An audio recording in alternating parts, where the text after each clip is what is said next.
Hi, I'm Mark with Crown & Caliber, and welcome to Hidden Gems. Since the mid-1700s, the escapement, the heartbeat of the watch, has remained the same. All the changes in time and everything we've done, that part, there hasn't been improvement. But that finally changed a few decades ago in the mid-70s with the invention of the Coaxial Escapement.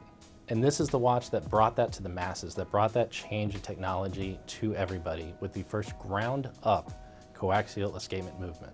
So let's get into it.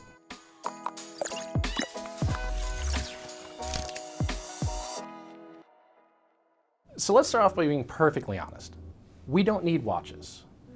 We love watches. We love the art of them. We love that they represent something in time to mark an occasion. And even though we don't need them, we still have them. And what's great is watchmakers are still out there improving on them, making them more reliable, making them more accurate, making sure that we can continue to love them for centuries into the future. So it was during the height of the quartz crisis that George Daniels, considered the greatest modern watchmaker, decided, let me make this escapement better. Let me make the heartbeat of the watch more accurate. It may not measure up to a quartz, but it's going to help bring improvement and keep the mechanical art of watchmaking alive. And he did so by creating the coaxial escapement.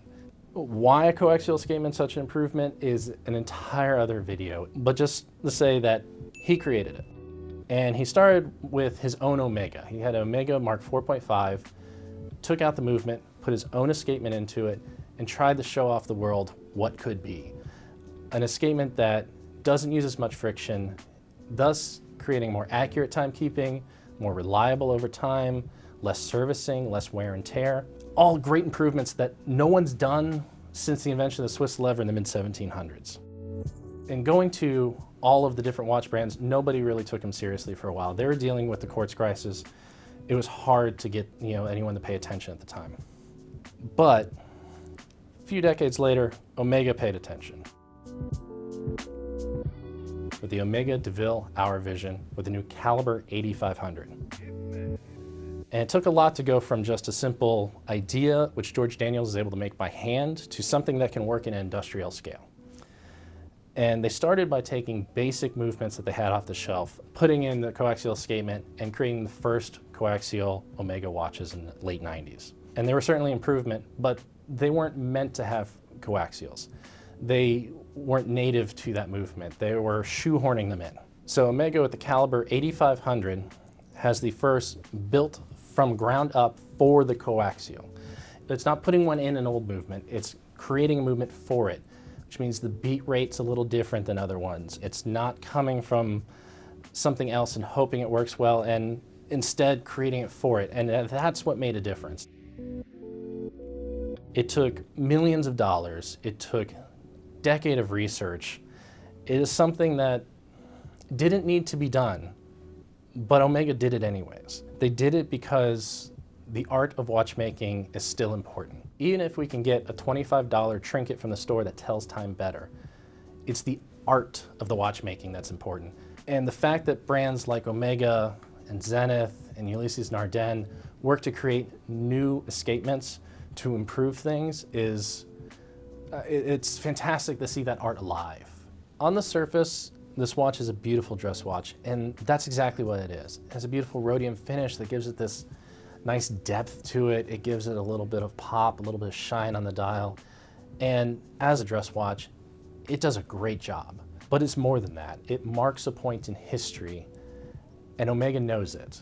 So to make sure that you see what is beneath this, they put a sapphire case back on it. They put sapphire on the sides so you can see through to the sides of the movement. They put sapphire in between the lugs so you can see every possible angle of this movement they can show you. So to be honest, I picked this watch because the technology in it, the turning point it marks in history, it's important for that note alone. And then I got to try it on. And honestly, this watch is so much prettier than I expected. In person, especially the gold version, the rhodium plating mixing with the gold, it just shines in every angle.